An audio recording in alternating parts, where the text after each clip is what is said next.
नीरजा गुप्ता जी को, जो कुलपति है गुजरात विश्वविद्यालय अहमदाबाद की। भारत, जैसे कहा जाता है कि भारत की एक प्रसिद्ध विचार नेत्री जिसको कहा जाता है, इस प्रकार की नीरजा गुप्ता जी यहाँ पर आमंत्रित है। मैं आदरणीय इस संगोष्ठी के संयोजक आदरणीय मित्रों सर जी को मैं यहाँ पर आमंत्रित करना चाहता हूँ। कृपया वे नीरजा गुप्ता संक्षिप्त परिचय देते हैं सर।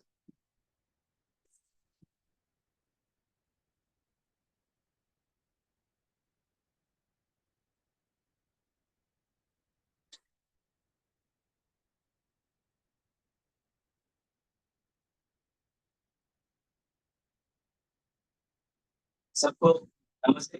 जैसे कि आप जानते हैं कि आदरणीय परमादरणीय प्रोफेसर नीरजा गुप्ता जी सुपरिचित है हमारे देशवासियों को, बहुत सारे विज्ञानों को, क्योंकि वो एक विदुषी के रूप में जानी जाती है। और उनका परिचय कराने के लिए मैं आपके सामने खड़ा हूँ, जिन्होंने जैसे कि हम जानते हैं कि महाराष्ट्र हो, मध्य प्रदेश हो, गुजरात हो, या देश के बहुत सारे हिस्सों में नीरजा जी ने कीनोट एड्रेस दिए हैं आज से पहले।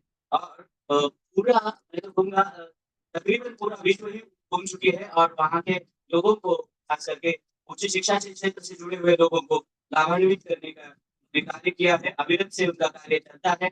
वर्तमान स्थिति में वे गुजरात यूनिवर्सिटी के वाइस चांसलर के रूप में कार्यरत है।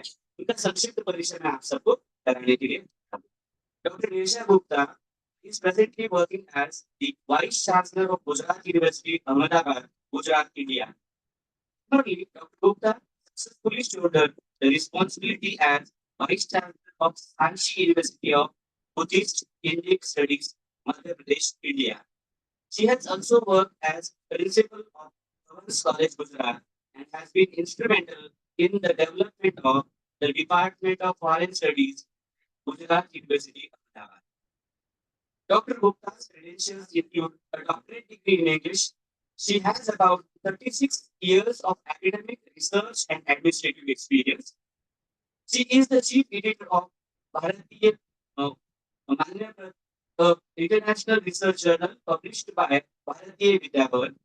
Her academic excellence is complemented with her proficient knowledge in two foreign languages, Russian and Greek, apart from the 9 Indian languages such as Hindi, Sanskrit, English, Gujarati, Marathi, Assamese, Urdu, Odia, Pali, and Tamil. She has authored 22 books and has more than 60 publications, including research papers, journal articles, conference articles, book chapters, book reviews on various subjects. Under her guidance, 27 students have successfully completed their PhD. As a distinguished academician and administrator, she plays a key role as a designated member of several distinguished board and executive councils of various reputed universities and government bodies. She has completed several research projects funded by various national and international funding agencies. I remember one international conference organized by Professor Gupta ji when she was the principal of Governors College, Gujarat. That time, she had even provided TATA to all the delegates that participated in that international conference. And for that conference was supported by OPO, Global People of Indian Origin. She has fetched such kind of funding for the conference. Her major areas of interest and proficiency include literature of English, Sanskrit, Pali, Gujarati, Hindi, Indian poetics, Indology, ancient Hindu Sanskriti, Pravasi and migration studies, Gandhian thought, Indian culture and faith, migratory art and music, and she is also trained in classical dance, Katha. And this makes her the perfectly suitable person for a keynote address on international conference on nationality, nationalism and literature. She has traveled extensively in India as well as visited 42 countries for academic purposes. As a researcher of international review, she has varied research collaborations both within and outside country. She has participated in over 400 national and international research-oriented conferences. And an outstanding researcher, I repeat, 400 national and international conferences and academic events. Uh, as an outstanding researcher, she has delivered invited talks, keynote addresses, speeches in many conferences, workshops, reflection and orientation courses, both within and outside India. Some of the other key roles as a member of the Interreligious Dialogue Committee constituted by the Reverend Pope Shakespeare, spokesperson of the Citizenship Amendment Act. Professor Gupta is the recipient of several prestigious awards. Bharat Kirtiman Padak 2023 from World Books of Records, London. Ashka Karmaveer Award 2022. National Talent Search Award 2020. Bharat Manthan Award 2020. Atal Bihari Vajpayee Rashtriya Samman for Contribution in Diaspora Studies 2017 by Indian Political Science Association. Shiksha Bharati Purskar 2011. Best Multiple President 2001 by Lions Club District 3 to 3. She has been invited under mission education to visit Canadian state universities, Japan, Nepal, Mauritius, UK, several East Africa and Arab countries as an educational delegation from India. He has played an active role in disaster relief in Gujarat earthquake, Kashmir floods, Sri Lanka tsunami, Uttarakhand flash floods. Her theme paper on G20 found a special mention by Honorable Prime Minister Sri Narendra Modi in his Mann Ki Baat on 29 January 2023 as the part of published book India, the mother of democracy. Such a academician is with us. This is our great fortune. Uh, I really wholeheartedly welcome Madam Gupta ji for this conference. And on behalf of the organizing committee, I extend the invitation to begin her keynote address. Over to you, Professor. Namaste, Sadar Vandan. Kindly approve my voice is clear, the audio is clear. Yes, it's audio. Sadar Vandan, and I'm very humbled and honored with this inclusion as a keynote speaker in this very, very respectful international conference on literature and nationalism. Respected principal of Sri Shivaji College, Parbani, very, very dear guests and participants, scholars and students. I'm thankful to Dr. Rohitas Nitondeji for making me included in this conference.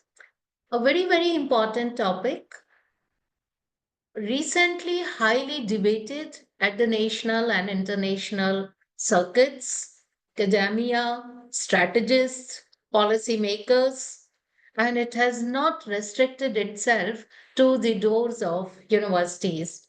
So I compliment very, very heartily to the entire college and the organizers for taking up this subject.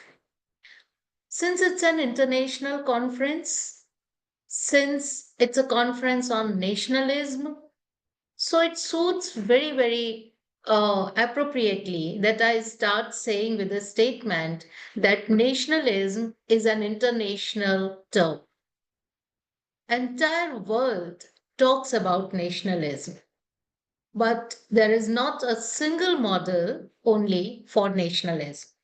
So many models we can see about nationalism.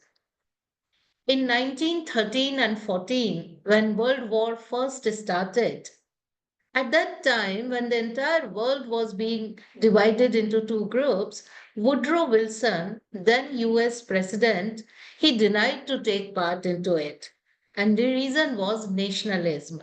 He didn't want to be the part of an international order and go into the World War.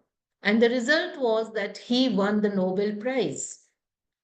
But very soon, during the Second World War, he declared that we have to create an internationally safe society and we should work for democracy. And he took part in the World War and then he lost the election. This one example of the one person in two circumstances is enough to tell us that nationalism is a highly preferred term in entire world. Today also we see so many models. Bismarck model was adopted by Germany and entire Europe was actually united, especially Germany was united by Bismarck in 1860. And after that, many other countries followed that example of nationalism. And the latest example was USSR. But that example had to evolve according to the time, but it could not evolve. So we find today that USSR again got divided into, and today we have Russia and other countries. There are other models also. For example, Hitler is a bad model of nationalism. So when we talk about nationalism, nationalism is not something which we can just define that it is about being patriotic, it is being about related to one culture or one nation or one Rashtra. The Vaishvik Vimarsh is now changing and they are more serious about using the word nationalism. We all know in Japan, Guru Rabindranath Tagore, he disowned the word nationalism. He said it's a bad idea. So when we talk about the nationalism and with that perspective start talking about the literature, first of all we have to understand that what is that nuance we are talking about? Are we talking about the literary nuance? But literature is never without any context. Are we talking about a political autonomy, a political strategy, a political setting? Then we have to understand that when India was divided in 1947, there were two nations that born, India and Pakistan. But when in 1971, Bangladesh was created out of Pakistan, it was the nationalism of language. So, linguistic nationalism. So much so that the country was named on the name of a language, which never happened. This was the first example that a country is named on language, and so it was called Bangladesh. So it's a very layered term. It's not a very simple term. The freedom movement of Bharat was much more than an attempt to capture the political autonomy.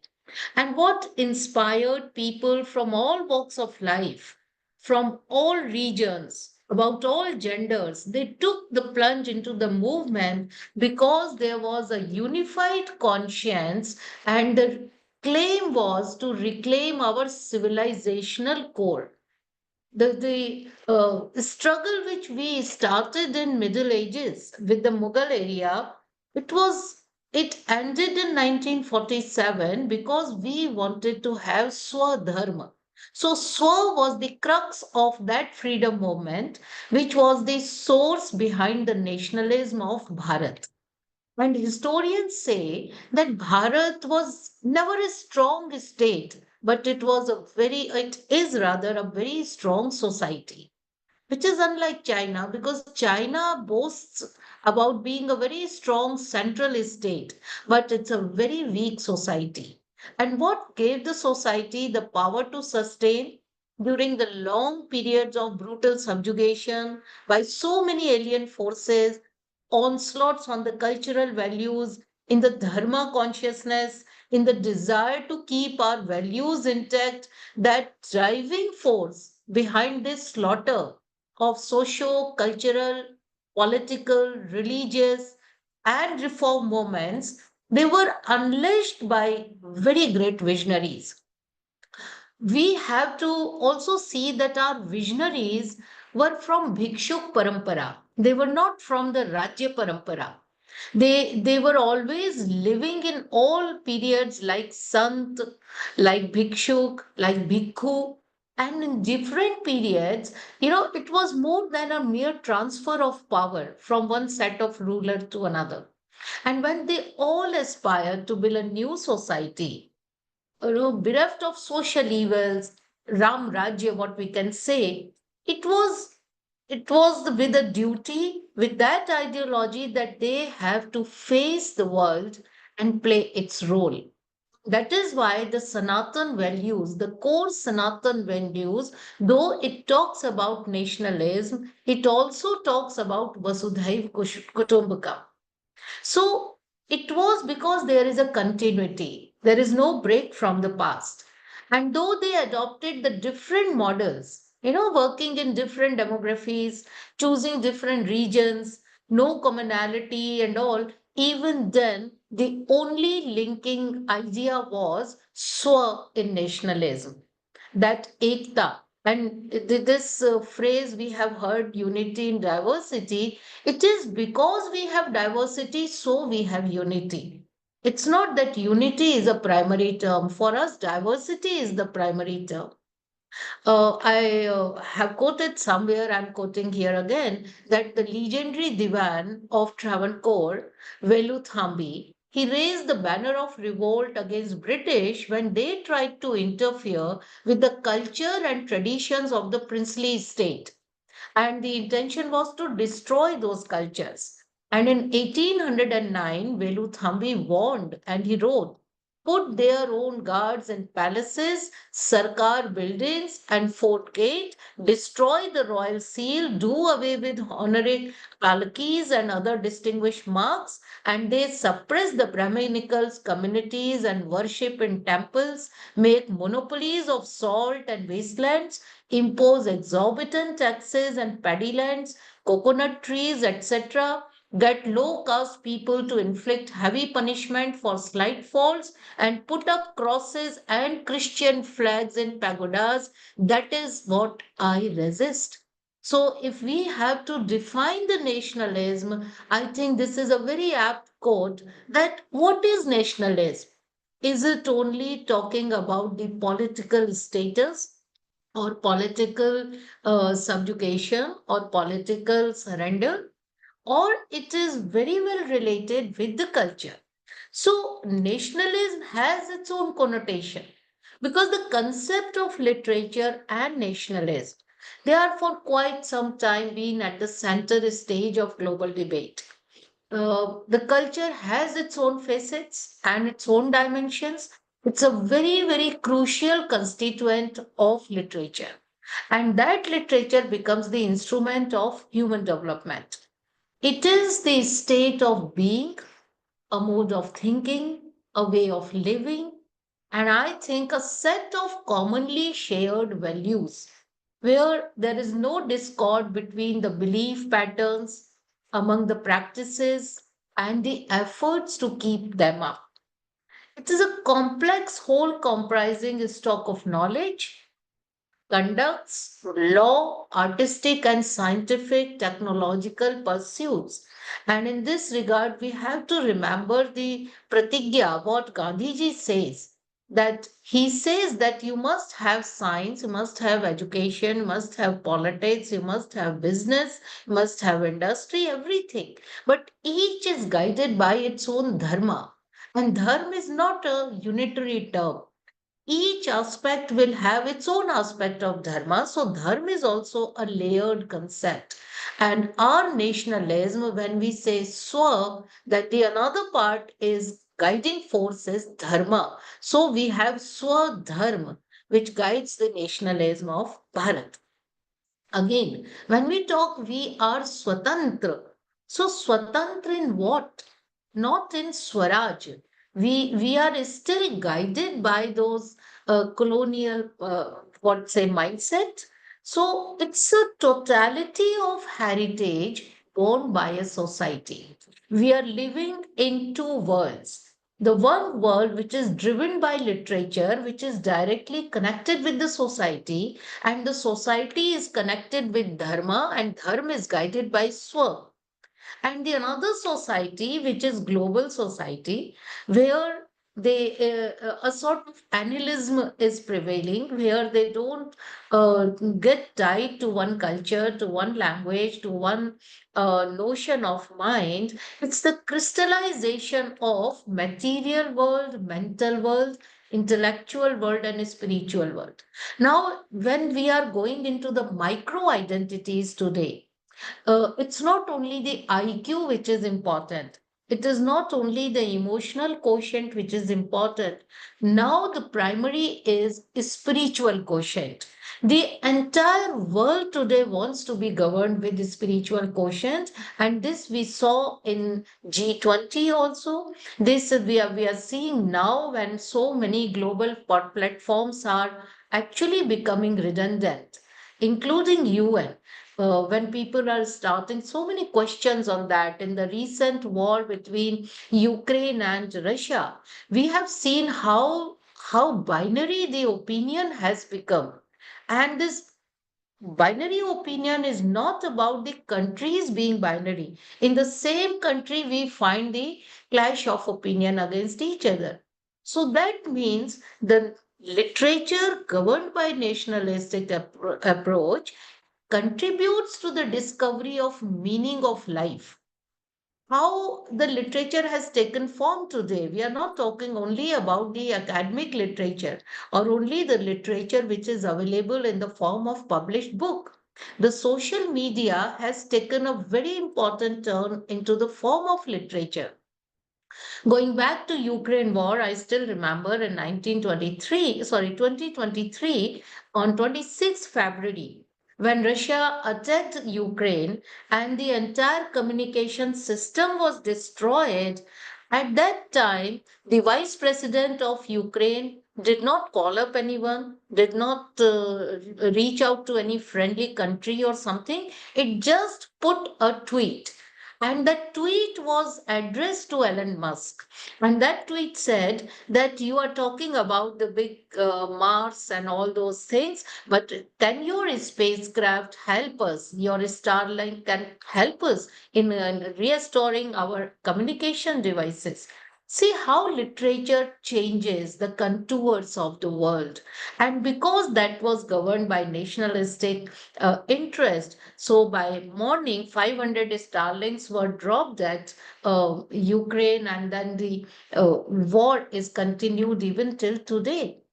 The spirit of nationalism, I think, it is larger than life, larger than belief system, larger than what we know as nationalism, and simply quoting the books and the authors and finding out the elements.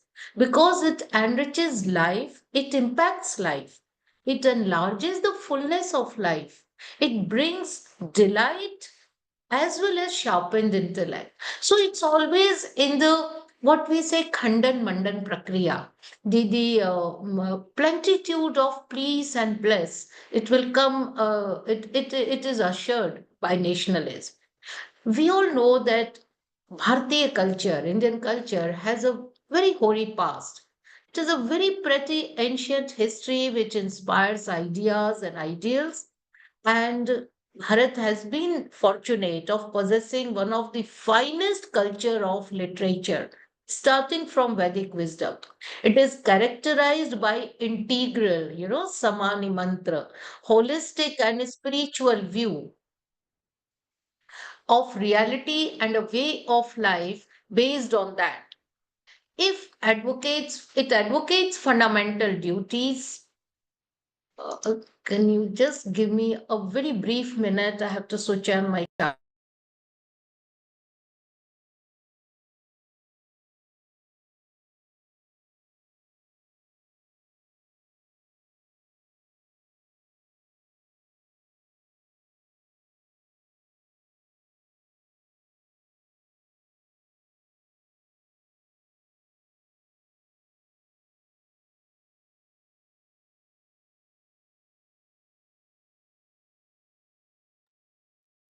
I'm so sorry for this lapse.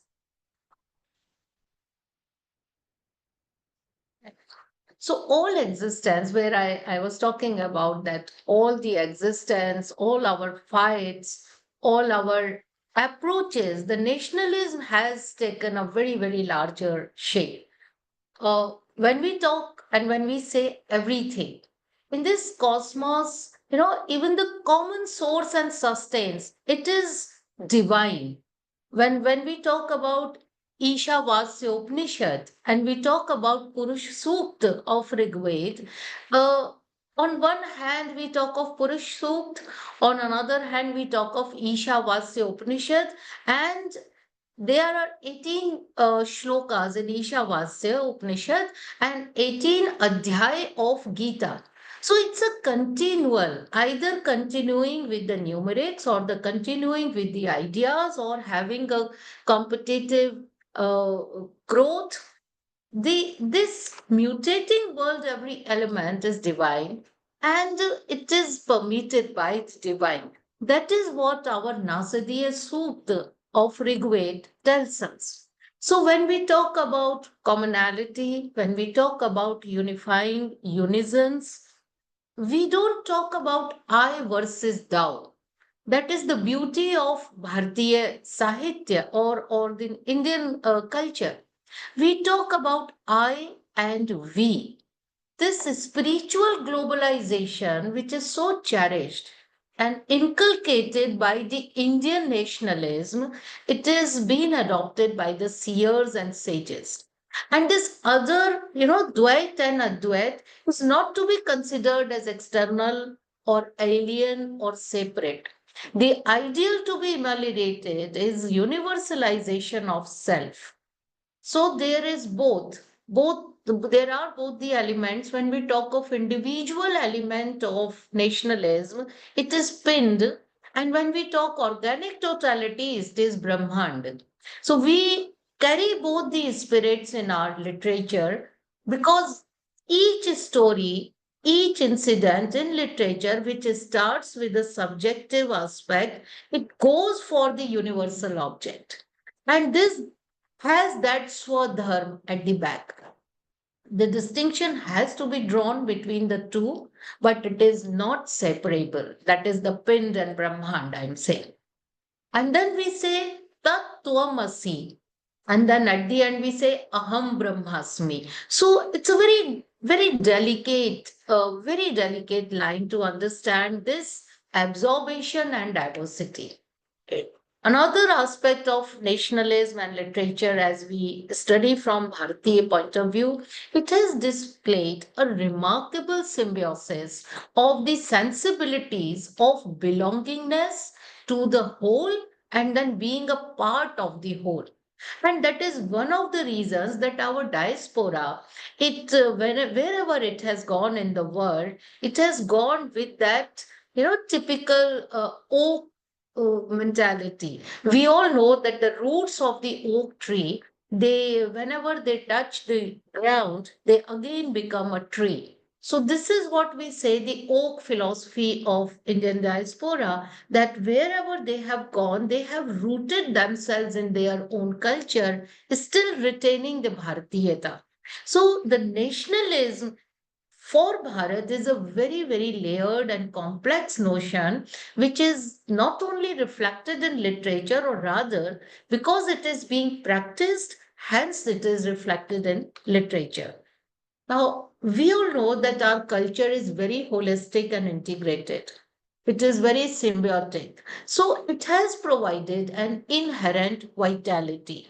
And there is that, why it has permeating influence within and outside India.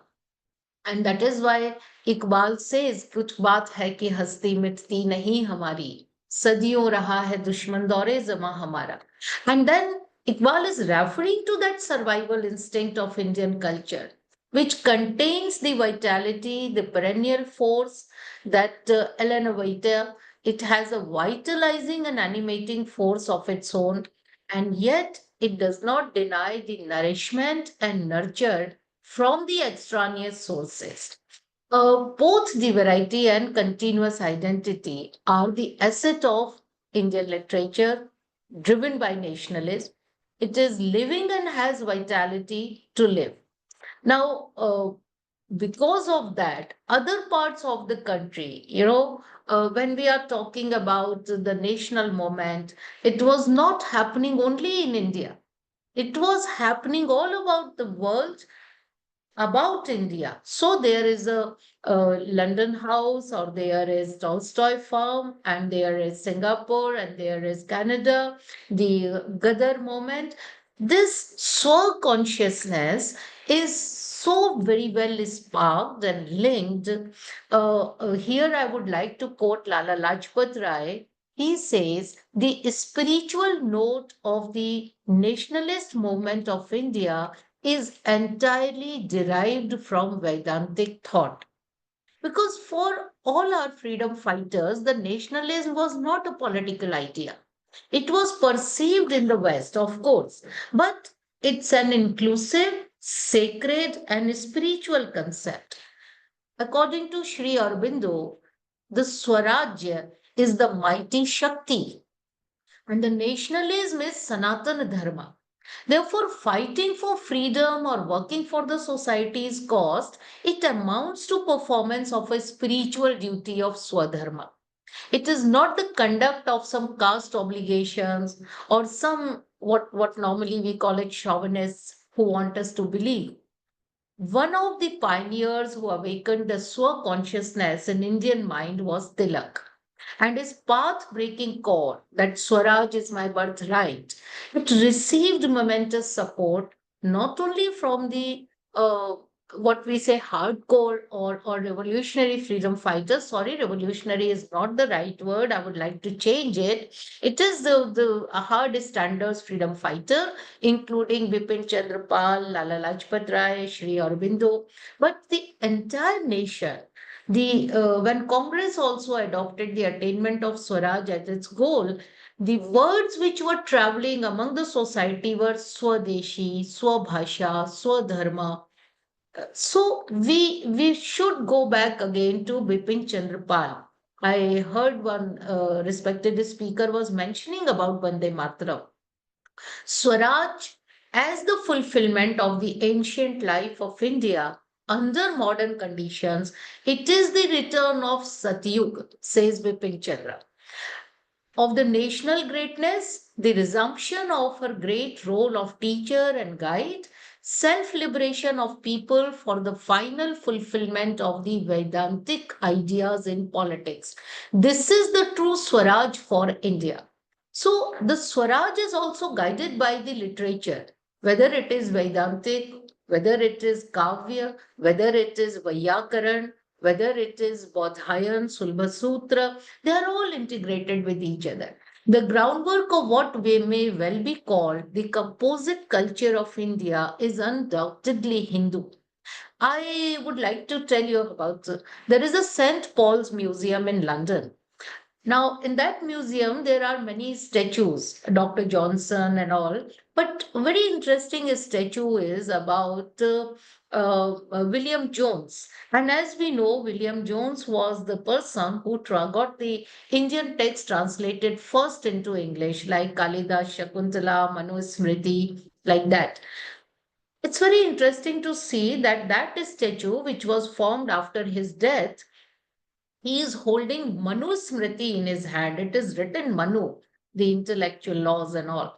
And the platform on which he is standing, that platform has Samudra Manthan, it has Brahma, Vishnu, Mahesh, it has Kurm Avatar written on that platform, it has Ganga, which is flowing in the water, and it has all Mahapralay scene, the flood scene. Now, going back to all those thoughts, when people talk about Manusmriti in a very oblique term, why would William Jones be holding Manusmriti in his hand and that statue is still intact? So when you go back to the intentions, you find out that when Bible talks about the great flood, the French critic Voltaire, he disowned that theory. He said there was no flood at all, and Bible is not true. So they were putting questions on Bible. Coming back to India, when he found William Jones that Manusmriti talks about Mahapralay, Mahabharat talks about Mahapralay, Kalidas talks about Mahapralay. He got all those books translated into English to validate what Bible says is true. And that is the reason that that platform shows all about the Indian, what we say, validation of his theory. And in his hand, we find Manusmriti. So it is literature countering literature. Literature validating the belief of the nation, not only nation, the race, the entire belief system.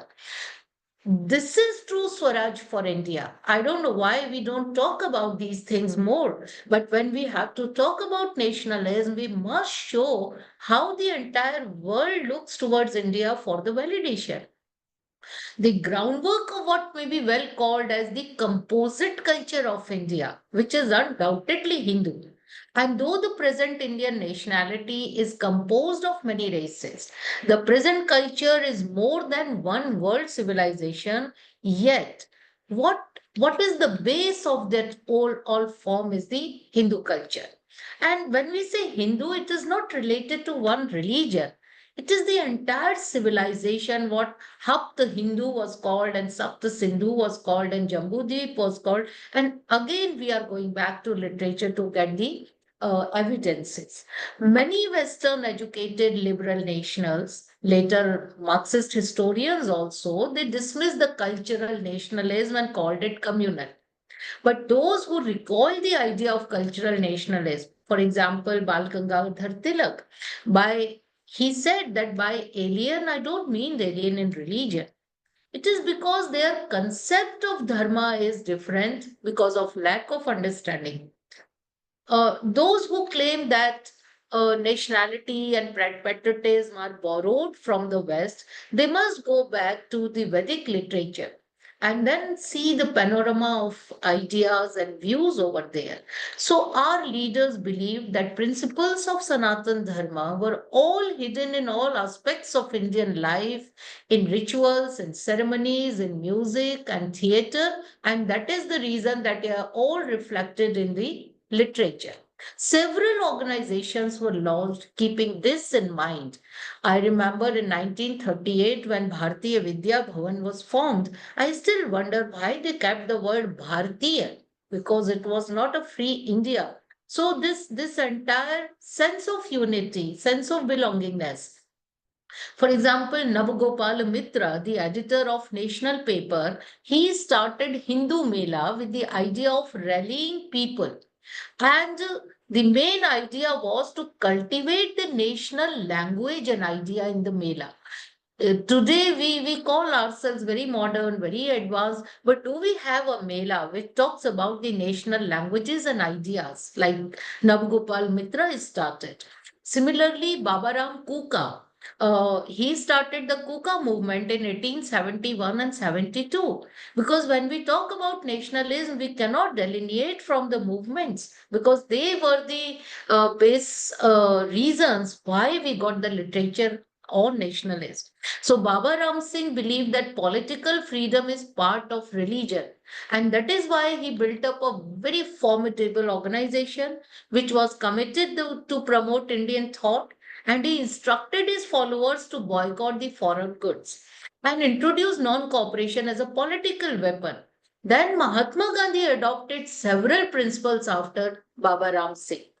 Host of other initiatives were also taken by Mitra Mela by Veer Savarkar, Arya Mahila Samaj, etc. And several authors, they grouped their works around the theaters. And then Indian folklores, Indian epics, Indian histories, they were taken to the stages. Bankim Chand Chatterjee, who wrote Anandamath, Tagore's Shivaji Utsav, Madhusudan Dutt's Sharmishtha Padmavati, Krishna Kumari's Tilotma, Meghnad's Badla, several other gave very great push to that consciousness of nationalism, of swa consciousness. And uh, K.R. Malkani ji, who was also the former editor of Organizer, he said in the RSS story that all the great fathers of Indian Renaissance invoked the innate Hindu spirit of nationalism by touching the same chord of the heart.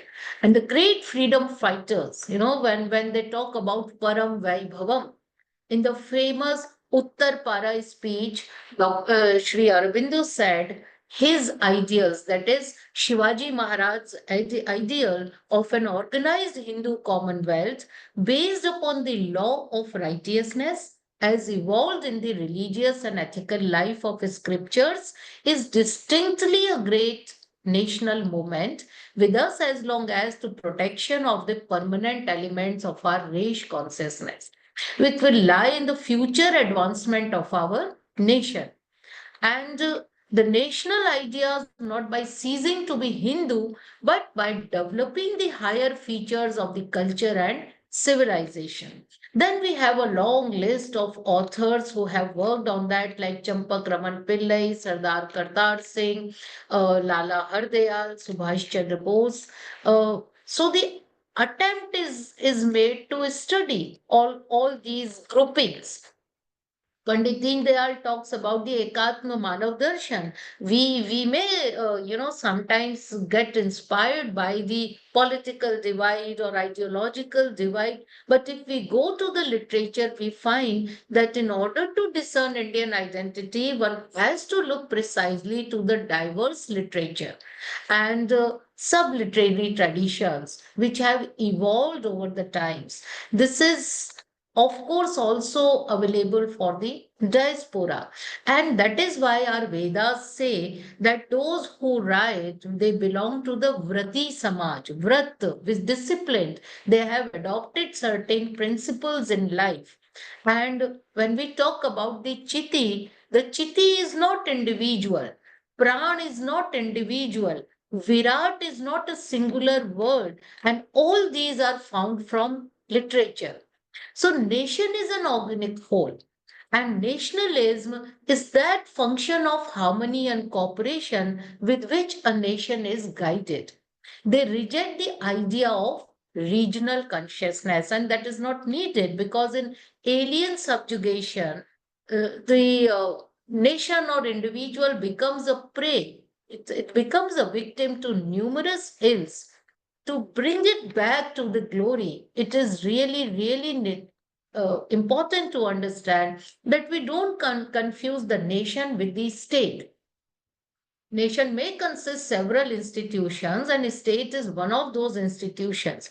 But nation should be based on dharma, and dharma is sovereign. So sometimes the debate goes up to the level that when we say democracy, are we really mean democracy or we mean dharmocracy? They were governed by dharma. Like Ram Rajya, do we really call it Dharma Rajya? And again, Dharma is not religion, Dharma is not Panth. So Indian literature, it is really guided by nationalism and universalistic unifying dharma, and that is why it is called Sanatan Dharma. The concepts of Varnashram and Purusharth, they are the guiding principles of our dharma-centric society. The Vedic periods when there was an eclipse, like we say, Atma Gyan Marg was eclipsed, the Rishi Paramparas took it forward. When we talk about the coronation of Abhinav Gupta's coronation was attended by about 1100 people from Indonesia, Cambodia, Sri Lanka, and where it was happening in Kashmir. An author was celebrated with the similar shared minds thousands of kilometers away just because he was talking something about his thoughts in literature. So, literature is very intrinsically connected with the culture, economy, polity, spirituality, religion, society, so many components of what we say nationalism, which is very important to understand that social change by defossilizing the traditions and rectifying the deviations and distortions can happen when we have true nationalism in spiritual masters.